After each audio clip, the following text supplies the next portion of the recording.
Diana Belchase, and I'm here with the marvelous Marcia Talley, who is not only a two-time Agatha winner, an Anthony winner, a #1 best-selling independent bookstore seller for all of her books.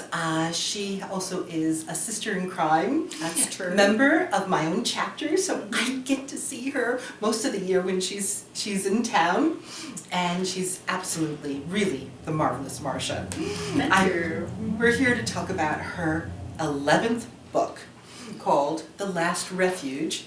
So tell me, this is about a reality show of people doing a historical reenactment of living in the 1800s? Yes, in the 18th century, 1700s. 1700s. Century. Yes, and I live in Annapolis, Maryland, where all of my books are, most of my books are set in Annapolis. So wonderful, it's the capital of Maryland, and just a beautiful town. And one of the treasures of our town is the William Paca House.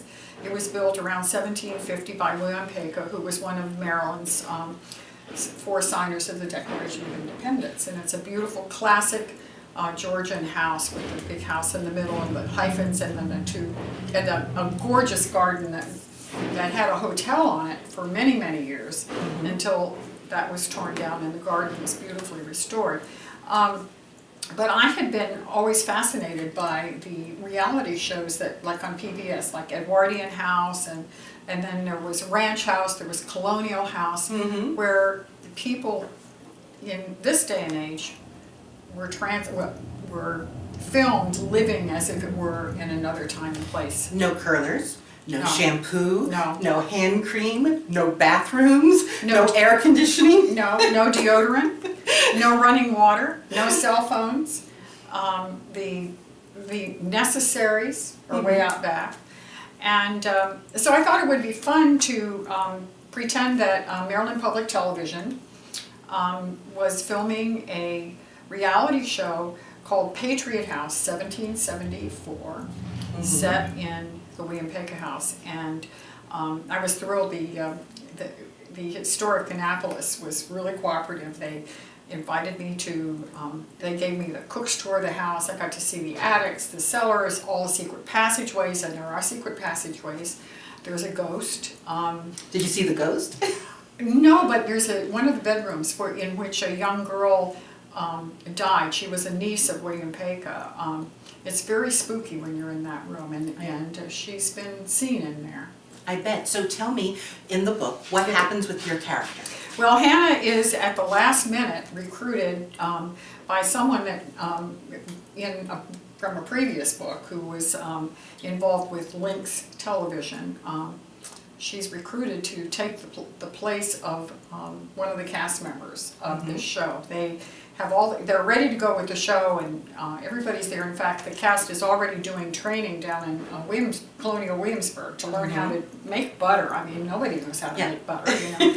Well, at least not without an electric blender. And she's asked if she'll fill in at the last minute, and she doesn't want to do it at first, but they show her the costumes. She tries the costumes on. They fit perfectly. And she's seduced by that. I mean, she says, "Oh my gosh, I've got cleavage." So for 3 months, she is living in a house with 11 people that she's never known before. And what happens?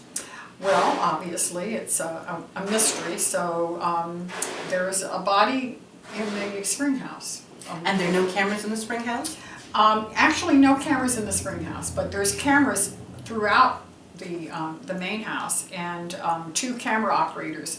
So the thing that really intrigued me about the story, aside from the historical setting, is that it's a classic closed, it's like an English country house murder. Yes. It's a closed circle of suspects, but the difference is that there's cameras going 24/7. So there's all this evidence that people can look for. And one of the fun things I did is each chapter head is preceded by what is supposedly a transcript of a diary cam. There are 4 diary cams set up in this house that I've invented, where the cast members can it's in a box, they can open it up and they can say whatever on their mind. So, Mhm. I mean, they can rant and rave. I think that, for instance, the cook says, I don't mind getting up at 5 in the morning to make porridge, but the next time a cameraman comes through my kitchen carrying an Egg McMuffin, I'm going to kill him. Oh boy. So, that was a lot of fun. So, That sounds absolutely great. And your next book is Dark Passage. yes.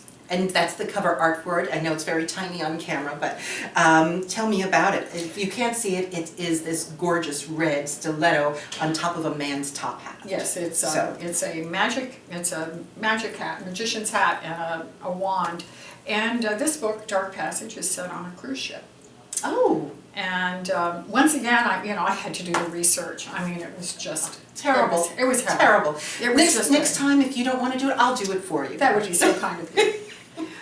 But I had been at a family funeral with my sisters, and we decided that we always get together for things like funerals and weddings, but we never really get together just on our own. So I thought, Hannah really needed to do that. She has 2 sisters, and for research, I went on a cruise with my own sisters, and And where did you go?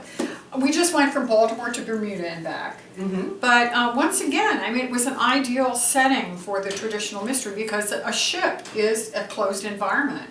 Mm-hmm. And you have victim and perpetrator in a closed environment. Neither one can go anywhere except overboard. Mm-hmm. And so, that's how that book got started. I really enjoyed researching that, and I learned a lot about crime on cruise ships. Well, I can't wait to read it.